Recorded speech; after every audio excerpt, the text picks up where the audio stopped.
नमस्कार. प्रजासेवा न्यूज चॅनलमध्ये आपलं सर्वांचं हार्दिक स्वागत. सध्या राज्यासह सोलापूर जिल्ह्यात पंचायत समिती जिल्हा परिषद निवडणुकांचं वारं प्रचंड मोठ्या प्रमाणात वाहू लागलं आहे आणि त्याच धर्तीवर प्रत्येक ठिकाणी आज प्रचाराला वेग आला आहे. राज्याचे उपमुख्यमंत्री अजितदादा पवार यांचं निधन झाल्यामुळे प्रचार थंडावला 2 दिवस.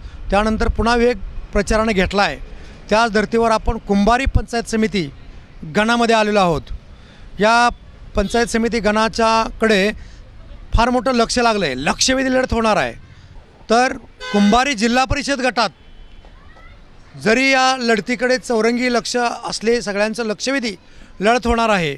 आणि याच जिल्हा परिषद कुंभारी गटातून काँग्रेसच्या अधिकृत उमेदवार म्हणून प्रियांका गुंडे या निवडणूक लढवत आहेत.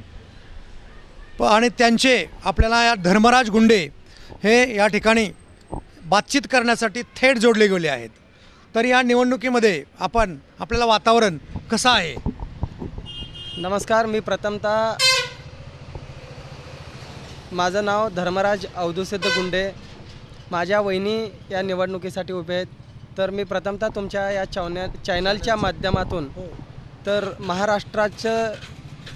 महाराष्ट्रावर जे दुःखाचा डोंगर कोसळलं आहे किंवा महाराष्ट्राला एक नेता गेल्याने फार मोठी नुकसान या महाराष्ट्राची झालेली आहे. अनेक कार्यकर्त्यांचे झालं, राष्ट्रवादी पक्षाचे झालं आणि अनेकांचा असे चालता बोलता कामाचा माणूस म्हणून ज्या अजितदादांना ओळखलं जायचं तर ते आज अजितदादा दुर्दैवाने विमान अपघातामध्ये निधन झालं.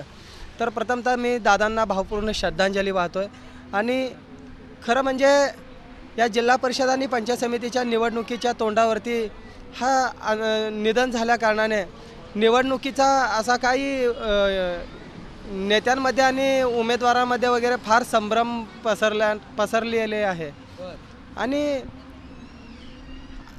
ॲज इट इज आता सांगायचं झालं तर आमची लोकांपर्यंत लोकांची सेवा करणं आणि लोकांची कामं करणं हे जे अजितदादांनी आजपर्यंत केलं त्याच धर्तीवरती हा महाराष्ट्र राहिला पाहिजे. आणि एकंदरीत असा अजितदादांबद्दल आमची प्रेम आहे. अगदी अजितदादा पवार आपल्यात नसल्यामुळे किंवा त्यांचं दुःखद निधन विमान अपघातात झाल्यामुळे महाराष्ट्राचं फार मोठी हानी झाली. परंतु तो कामाचा माणूस आहे. तसंच काम आम्हीसुद्धा करू असं धर्मराज गुंडे यांचं मत आहे. त्याचबरोबर आपला दुसरा प्रश्न आहे की या कुंभारी जिल्हा परिषद गटामध्ये आपण आपल्या वहिनी निवडणूक लढवत आहेत. तर आपण या भागासाठी काय समाजसेवा, काय समाजकार्य आजवर केलेलं आहे? सर बघा, खरं म्हणजे आमच्या घरामध्ये 1997ला माजी सभापती हे पद होता. तर सभापती असताना उजनी कार्यालयासमोर जो उजनी कालवा कार्यालयासमोर या गावाला ॲक्च्युली खरं त्यावेळेस पाण्याची फार मोठी टंचाई होती.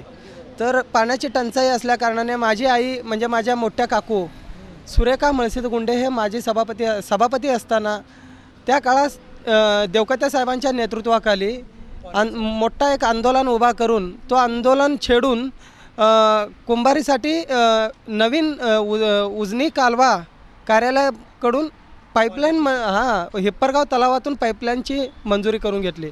त्यानंतरनं नवीन पाणी टाकी जे आहे गेनसिद्ध प्रशालेजवळ तो पाण्याटाकीला मंजुरी माझ्या काकूंनी मिळवून दिली. तर याच्यानंतर गावात काही भागामध्ये पाणी पोचत नव्हत्या. तर त्या ठिकाणी पाणी पोचवण्यासाठी मेन लाईन टाकण्यात आलं. तर पंचायत समिती असताना माझ्या काकूंनी या कामं केले आणि याच्यानंतरनं अनेक शेतकऱ्यांना जिल्हा परिषदेच्या माध्यमातून वगैरे विहिरी मंजूर करून दिल्या अनेक शेतकऱ्यांना. आणि त्याच्यानंतरनं घरकुल योजना होत्या, राजीव गांधी आवास योजना होता त्यावेळी, त्याचाच आता इंदिरा गांधी आवास योजना. तर आता तो योजनेलाच फक्त पंतप्रधान आवास योजना नाव दिलेलं आहे. तर त्या काळात अनेकांना घरकुल मंजूर करून दिले. तर अशा अनेक वाडेवस्तीला बोर मारून हातपंप बसवले. अशा अनेक कामं त्या लोकांनी त्या काळात केलेले आहे. आणि ठीक आहे, आता थोडंसं वातावरण सगळ्यांनाच माहिती आहे की बाबा पैशाच्या जोरावर आणि सत्तेच्या जोरावरती काही करत आहेत. तर असं राजकारण व्हायला नको. मला एवढंच म्हणायचं आहे की बाबा लोकांची सेवा हे मूळ तत्त्व ठेवून राजकारणात कामं केलं पाहिजे. आज काय परिस्थिती आहे साहेब भाजप पक्षात? जो निष्ठावंत कार्यकर्ता, ज्या वेळेस भाजपामध्ये 4 खासदार 2 खासदार होते, आज 300+ खासदार भाजपाचे आहेत. तर एक केवळ आणि केवळ कार्यकर्ता हा एक मूळ पाया असतो पार्टीचा किंवा पक्षाचा.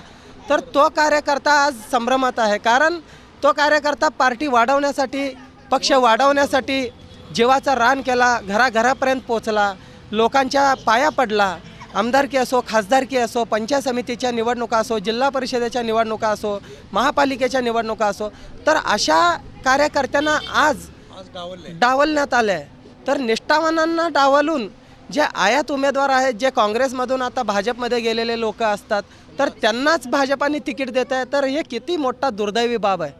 तर असं मला वाटतं कुठेतरी एकंदरीत कोणताही पक्ष असो, पक्षाशी जो एकनिष्ठ आहे, पक्षाचा जो कामं केला आहे किंवा लोकांशी जो नाळ जोडतोय आणि जो लोकांच्या कामासाठी तो रात्रंदिवस झटतोय करतोय, तर तो माणसाला पक्षाने मोठा केला पाहिजे किंवा पक्षाने त्याला तिकीट दिलं पाहिजे आणि त्याला निवडणूक लढवण्याची संधी दिलं पाहिजे. आणि माझा एवढंच विजन आहे, आम्ही कामं केलं आहे लोकांपर्यंत. कोरोनाची असली मोठी संकट काळ होतं, तर कुंभारीत तुम्ही एकही अशा कुटुंबात जाऊन विचारलात तरी ते लोक तुमच्या सगळ्या पत्रकारांना पण सांगतील असं मला अपेक्षा आहे.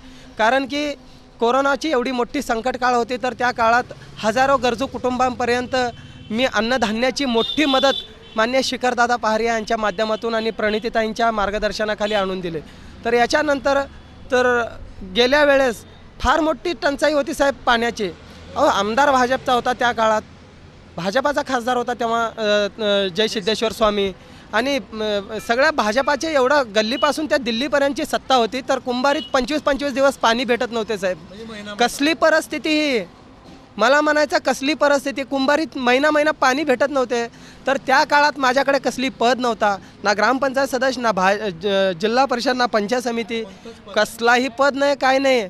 फक्त मी एक पहारिया फाउंडेशनचा सामाजिक काम करत असताना दादांच्या कानावर टाकल्यानंतर दादांनी म्हणलं की धर्मराज, आधी लोकांसाठी पाण्याची व्यवस्था कर, तू काय टेन्शन घेऊ नको. तर दादांचा एक शब्दामुळे मी अख्खा कुंभारी गावासाठी 3 महिन्यापर्यंत टँकर दुष्काळाच्या उन्हाळ्याच्या काळात पाठवून दिलं. तर मी नेहमी केवळ आणि केवळ लोकांच्या कामं करण्यासाठी मी या राजकारणाची इच्छा आहे माझ्याकडे. आणि हे राजकारणात मी फक्त या ठिकाणी महिला OBC आरक्षण असल्याकारणाने हे माझ्या वहिनी रणांगणात उभ्या आहेत. नाहीतर माझ्यासारखाच कार्यकर्ता या ठिकाणी लढला असता. काही अडचण नाही. वहिनी म्हणजेच धर्मराज गुंडे, धर्मराज गुंडे म्हणजेच प्रियंका गुंडे आहेत. तर सर्व मतदारांना मी एवढंच तुमच्या माध्यमातून आव्हान करतो की येणारी 7 तारखेला तुम्ही नक्कीच विचार करा, शांततेने विचार करा, शांतीत क्रांती घडवा. मी जनतेला एवढंच आव्हान करतो की बाबा ठीक आहे, आज 3-4 पक्ष आमच्या समोर उभे आहेत, परंतु काम करणारा माणूस आणि कामासाठी जो पळणारा माणूस आहे, जिल्हा परिषदेमधील लघु पाटबंधारे विभाग असेल आणि बांधकाम विभाग असेल, सार्वजनिक विभाग असेल, समाज कल्याण विभाग असेल, कृषी विभाग असेल, आरोग्य विभाग असेल, प्रत्येक विभागातल्या निधी आणि लोकांची सेवा करण्याची ज्या माणसाकडे तळमळ आहे, तो तळमळीनं तुमच्या पत्रकाराच्या माध्यमातून एवढंच विनंती करतो की माझ्या वहिनींना तुम्ही निवडून आणा. तुम्ही रात्रंदिवस 24 तास माझे कामं तुमच्या दारापर्यंत पोचतील आणि तुम्ही कधीही माझ्यापर्यंत या आणि मी तुमचे कामं करायला सज्ज आहे. अगदी माझ्या वहिनीला मी म्हणजेच वहिनी आणि वहिनी म्हणजेच मी. तर तुम्ही फक्त विजय करा, कामाच्या माणसाच्या पाठीमागे उभा राहा. निश्चितपणे 24 तास तुमच्यासाठी मी काम करत राहीन, असं धर्मराज गुंडे यांनी आपल्याला बोलताना सांगितलं आहे. व्हिडिओ जर्नलिस्ट प्रवीण साकासह मी दादासाहेब नीळ, प्रजासेवा न्यूज, कुंभारी, सोलापूर.